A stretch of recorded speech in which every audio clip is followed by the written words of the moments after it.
Hi guys, welcome back to my channel. Today's video we are making another eat sweet, and this one is it's made using date paste, and I think that this is one of other traditional Moroccan things. They need to be like in the eat table, so they are considered a staple pretty much.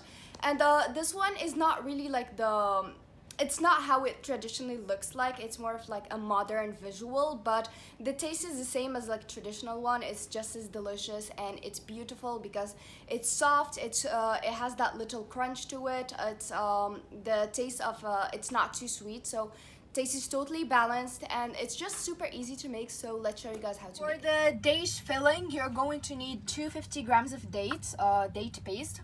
Here we have 30 grams of sesame seeds, 40 grams of chopped walnuts into just smaller pieces, a tablespoon of orange blossom water, a pinch of clove, and here we have quarter teaspoon of cinnamon.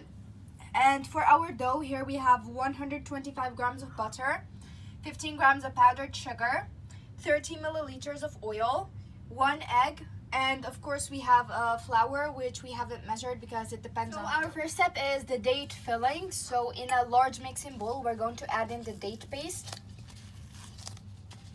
and we'll be using our hands for this. The sesame seeds, the walnuts, the spices or clove and cinnamon, and lastly the orange blossom water.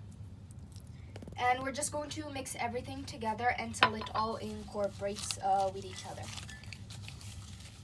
So we have mixed everything together, and now we're going to just start shaping them into balls. So you're going to take a small piece because we need them to be very small, since we'll be putting them into our dough, and we're just going to put them in a plate and roll all of our dough, or all of our date filling into a small bowl. We've rolled all of our date paste filling. Now we're going to move on to creating our dough, and we're going to add vanilla just to remove the smell of eggs and butter. Usually we don't really add it, but just to remove the smell of egg and butter. So to our Moroccan Kouzina, we're going to add the butter. Also going to be adding the vanilla,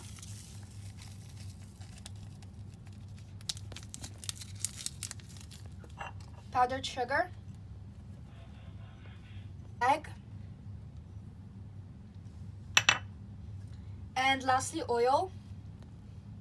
And we're going to mix all of that together, and we're going to just mix this around until we get a paste.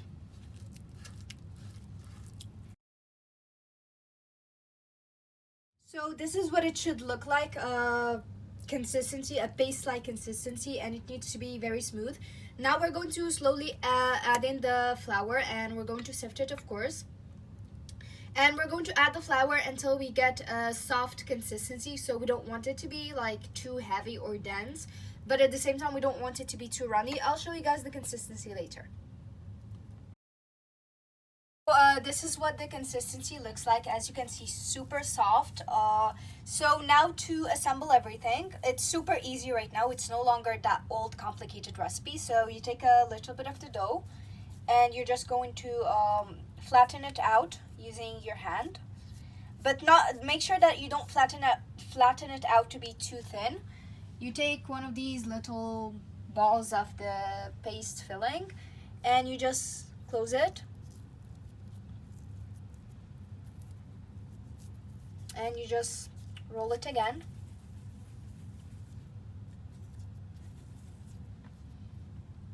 And to shape it, we're using this shaper because it looks pretty. So we're just going to dip it in the flour, and of course dust it off the excess flour. And you're just going to press it over the ball. And this is what it should look like. So just be gentle and lift it, put it on your tray. And now we're going to continue this process for everything. So after we've shaped all of them, I think our dough or our batch produced 28 in total. So now we're just going to chill them in the fridge for about half an hour to 1 hour, overnight if you have the time. But we're just going to chill them for about an hour just so that they can hold their shape in the oven. So it's been about an hour and they look like they're holding pretty well into their shape. So now we're going to bake them in the oven, which we've preheated to 170 degrees Celsius. And we're just going to bake them until we see the surface turn golden brown. So this is what it looks like. We've waited for it to cool down after it's baked. We waited for it to completely cool down and then we dusted them in powdered sugar. And we can serve them. They end up being soft and delicious and sweet. So as you can see, they also look very beautiful with the design that we chose. So I highly recommend trying these. This brings us to the end of today's video. I hope that you guys enjoyed it, and if you like this kind of content, please like, share, subscribe, comment down below, and follow me on Facebook and Instagram so you guys can support me to make more content. Thank you guys so much for watching, and I'll see you in my next video. Bye!